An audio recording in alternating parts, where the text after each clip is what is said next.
सरना धर्म कोड को लेकर सिंहभूम लोकसभा से कांग्रेस पार्टी की सांसद गीता कोड़ा ने लोकसभा में सवाल उठाया था। लोकसभा में गीता कोड़ा के द्वारा सवाल उठाए जाने के बाद झारखंड सरना धर्म समन्वय रक्षा समिति ने गीता कोड़ा के आवास पहुंचकर उन्हें सम्मानित किया और धन्यवाद दिया।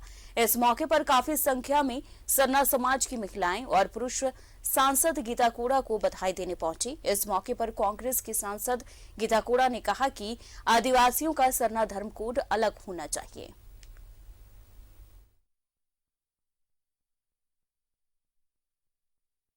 जंतर मंतर पर हमारे समाज के लोग वहां गए थे एक अलग धर्म कोड के लिए, सरना कोड के लिए, कि इस बार के जनगणना में हमें एक अलग कॉलम दिया जाए ताकि हमारे अस्तित्व की रक्षा हो सके, हमारे आदिवासी भाई बहनों की रक्षा हो सके, उनका भविष्य जो आने वाला पीढ़ी है उनके भविष्य सुरक्षित संरक्षित हो सके। इसके लिए वहाँ धरना दिया गया था और इसको मैंने पार्लियामेंट में भी इस बात को रखा था। आज उसी धन्यवाद करने के लिए और अपनी बातों को रखने के लिए समाज के लोग आज आए हैं। मैं उनका बहुत धन्यवाद और आभार करती हूँ। यानी हमारा जो मांग है, इस धरती की मांग है, प्रकृति की मांग है, आदिवासियों की मांग है कि सरना धर्म आगे बढ़े। इनको देश के सर्वोच्च पंचायत पार्लियामेंट में गीता जी ने रखा है। हम लोग इसका आभार प्रकट करते हैं सरना समाज की ओर से। राष्ट्रीय लोकसभा से कांग्रेस की सांसद गीता कोड़ा ने एचईसी की स्थिति को लेकर केंद्र सरकार पर आरोप लगाते हुए कहा कि इस सरकार को ध्यान नहीं दे रही है। सबसे पहले बकाये का भुगतान केंद्र सरकार करें और एक चीज को पुनर्जीवित करने का प्रयास केंद्र सरकार के द्वारा होना चाहिए। उन्होंने यह भी कहा कि केंद्र सरकार की जवाबदेही लेना नहीं चाहती है।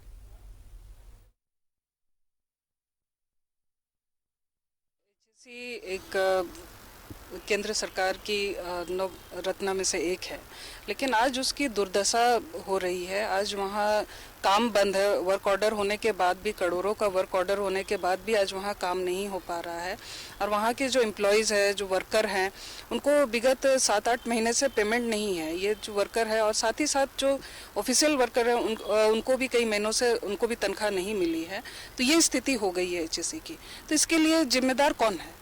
आज यहाँ झारखंड के लोग अपना खून पसीना बहा करके यहाँ से देश को कई चीज़ें एचईसी दे रही है, चाहे वो रेलवे में हो, अंतरिक्ष यान में हो, लेकिन आज उसकी ही स्थिति दयनीय है। ऐसे में सरकार को, हमने केंद्र सरकार को यही कहा है कि सबसे पहले पेमेंट करे मजदूरों को, क्योंकि इस कोरोना काल में उनके पास में जीवन यापन करने के लिए उनके पास पैसा नहीं है और ऐसे स्थिति में पेमेंट भी बंद हो जाने से तो उनके लिए एक मरण स्थिति हो गई है उनके परिवार के लिए। इसलिए पेमेंट पहले करे और एचईसी को पुनर्जीवित सरकार करे ताकि जो झारखंड की आन बान शान है ये फिर से बने, लोग यहाँ काम करें।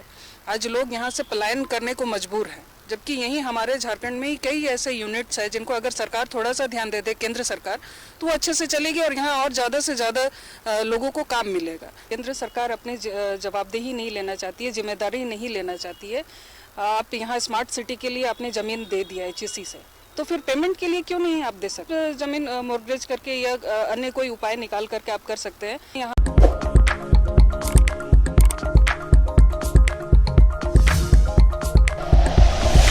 Like and share videos, subscribe करें हमारा चैनल और प्रेस करें बेल आइकॉन। न्यूज़ 11 भारत, सच है तो दिखेगा।